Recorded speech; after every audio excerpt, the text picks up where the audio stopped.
Hello there, listeners. This is an audio recording of my book, The Westwind Tales of Sword and Sand, which is book 1 in the Westwind Tales series. If you like what you hear, consider subscribing, leaving a like or a comment, or preferably all of the above. If you want more content like this, consider supporting the channel by purchasing my book on Amazon, becoming a channel member by clicking the join button, or, preferably, both. So sit back, relax, grab a cup of tea, and enjoy the chapter.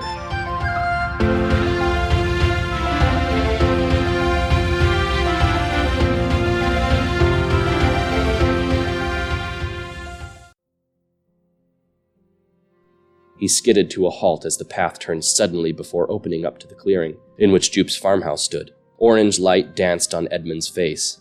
The heat was nearly unbearable. Panting from the run, he stared at Jupe's house. Fire shot from the windows and leapt around on the tiled roof. Instinct took over.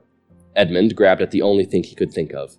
Power surged through him as he extended a hand toward the house. Clenching his hand into a fist, he pulled the air from the fire that raged around the house, and with a noise like a thunderclap, the fire collapsed on itself. Still holding the power within him, Edmund rushed into the charred husk of Jupe's house. Smoke stung his eyes and nose. "Jupe, answer me!" Edmund coughed. "Where are you?" The inside of the house was only partially burned. If he had avoided the smoke, Jupe could still be alive. After quickly searching the living room, Edmund saw that the door to Jupe's room was closed. He tried to open it. The wooden handle, which was black with char, refused to move. Throwing his shoulder against it, Edmund smashed the door off its frame and tumbled into the room. Jupe lay on his bed, face up. Edmund rushed over to him and began to shake him. "Jupe!" He stopped abruptly. Jupe wasn't going to move. His throat had been cut open. A deep gash ran from one side of his jaw to the other in a gruesome crescent grin. Edmund slowly backed up against the wall. Jupe was dead, and someone had killed him. His breath came in gasps. Tears filled his eyes. His hands started to shake as a cold sweat crept up his back. Edmund felt sick. He had to get out. Tripping over burned furniture, Edmund staggered outside. Tears flowing freely down his cheeks, he sobbed and covered his mouth with a hand. "There you are," said a voice from behind him. He whipped around to meet Theod's fist, landing squarely on his jaw. Stars exploded in Edmund's eyes, and the world went black. Darkness swirled through Edmund's vision. Agonized voices groaned and murmured around him. He was remembering. Fire and ash filled the night air. He was on a battlefield. Edmund looked down at himself. He was wearing a gray robe cinched together by a wide strip of white cloth that wrapped snugly around his waist. A white sash draped over his shoulder and hung down to his bare feet. His feet were pointed downward in a curious fashion, and he realized that he was floating in midair. His entire body glowed silver, illuminating the night around him. The ground below his feet was strewn with rubble and debris. Broken beams of wood were scattered about, and shattered pieces of stone littered the terrain. In his left hand he held a sword, tip pointed downward. The blade was a muted grayish black, with a single edge, as silver as the stars at night. The handle, carved from smoothly polished black wood, was the length of his forearm, with a straight crossguard the length of his middle finger. The blade was straight, coming to a slight curve at the end. Held at his waist, the whole sword was not much longer than his legs. Edmund shuddered. The cries of grief and sorrow surrounding him were emanating from the sword itself. The weeping blade. This memory was different from the others he had experienced. It was older, far older. Gradually, Edmund realized that he was speaking, and he let the memory take over. The man to whom he spoke was cowering on his back before him. He was dressed in dented armor that was scratched and covered with blood. There was a symbol etched in gold in the man's breastplate, in the shape of a hexagon. Lines radiated outward from each corner like a geometric sun. The Wyrding Guild. The hexagon was the symbol of the Hammer of Order, whom the guild worshipped. Blood mixed with spittle ran down the man's beard. He winced in fright as Edmund's voice thundered through the night. "If the Wyrding Guild dares use their binding magic upon an Hammer again, I will return. When I return, I will wipe you from the face of Jordan. I will lay waste to your pathetic citadel, and cast its foundations into the sea. I will blot out all record of your power. The only memory of you will be that of folly and destruction. Consider this your final warning, Duquesne. You are hereby banished from the Whitkin Wood, on pain of death. If you or any of your weirders ever return, I will carry out my threat." The man at Edmund's feet cried out and struggled to his knees. Bowing his head to the dirt, he pleaded, "Please, have mercy. We meant no harm. All we wanted was—" He cringed as another voice interrupted his pleas from the shadows surrounding Edmund, distinctly feminine in tone. "Eslinweir shows you mercy by not utterly crushing your pathetic guild this very night. Now begone from here, filth, and may you never return." It was Tiamar, the Raven Queen. Duquesne scurried to his feet and fled, tripping over wood and rock as he ran terrified into the night. Lifting a luminescent hand before him, Edmund whispered to the fire that littered the landscape. In a quiet instant, the fire silently went out. The night returned to darkness. The only light that remained came from Edmund himself as he slowly descended from the sky. As his feet touched the charred dirt, he sighed wearily. Duquesne. Edmund bolted upright. He was lying on a cot in a small cell.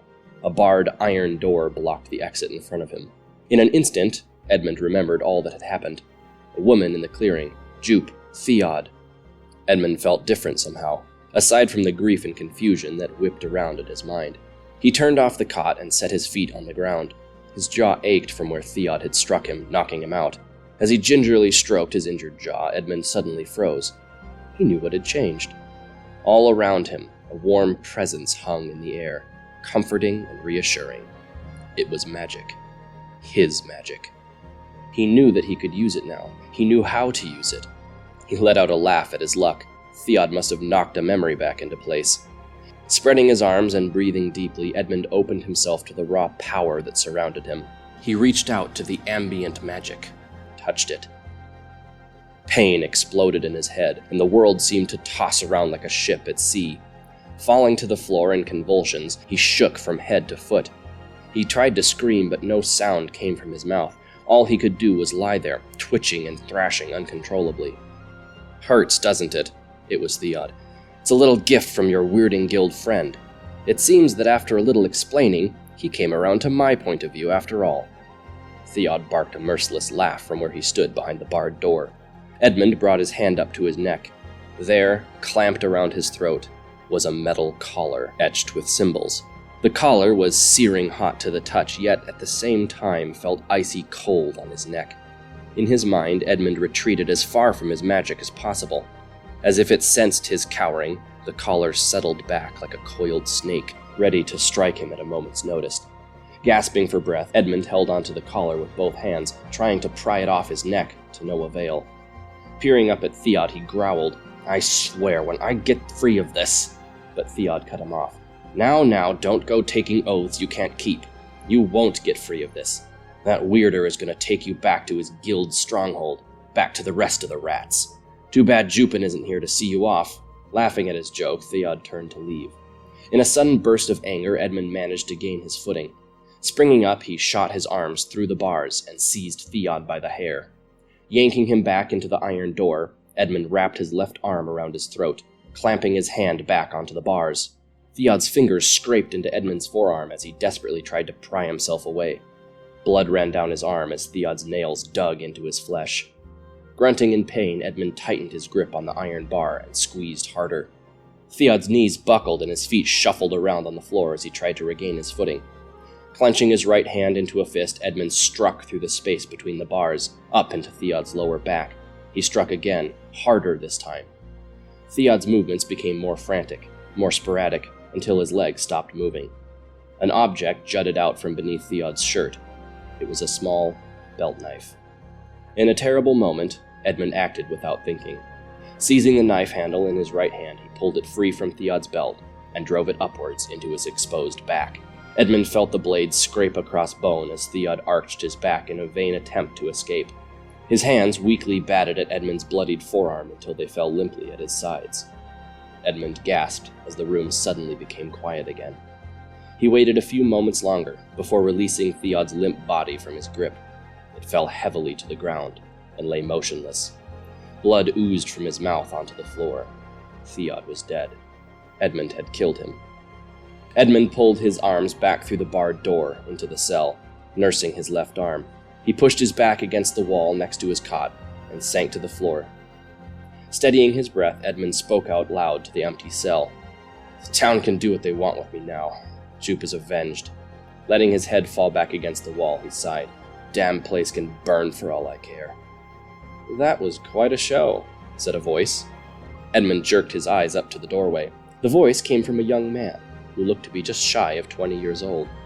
Blonde hair fell to his shoulders, and a pair of piercing blue eyes stared at Edmund. Tattooed in black ink upon his forehead was the hexagon. He was dressed in the red robes of the Wyrding Guild, with a dark red sash tightened about his waist. He continued in a dramatic tone.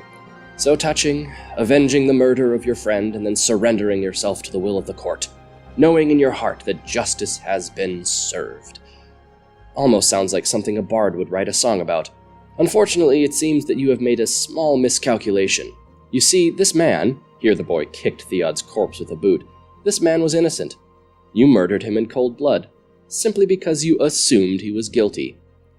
This is why the Wyrding Guild exists, to bring order to this chaotic and savage world. Theod didn't kill Jupe and Edmund. He stepped over to the door and leaned in. Or should I call you Eslin Weir? Edmund swallowed nervously. "Theod—" "No!" yelled the man, slapping a hand against the iron bars. "This bumbling oaf didn't kill your red-haired friend." He smirked at Edmund through the bars, shadow hiding his face. "I did."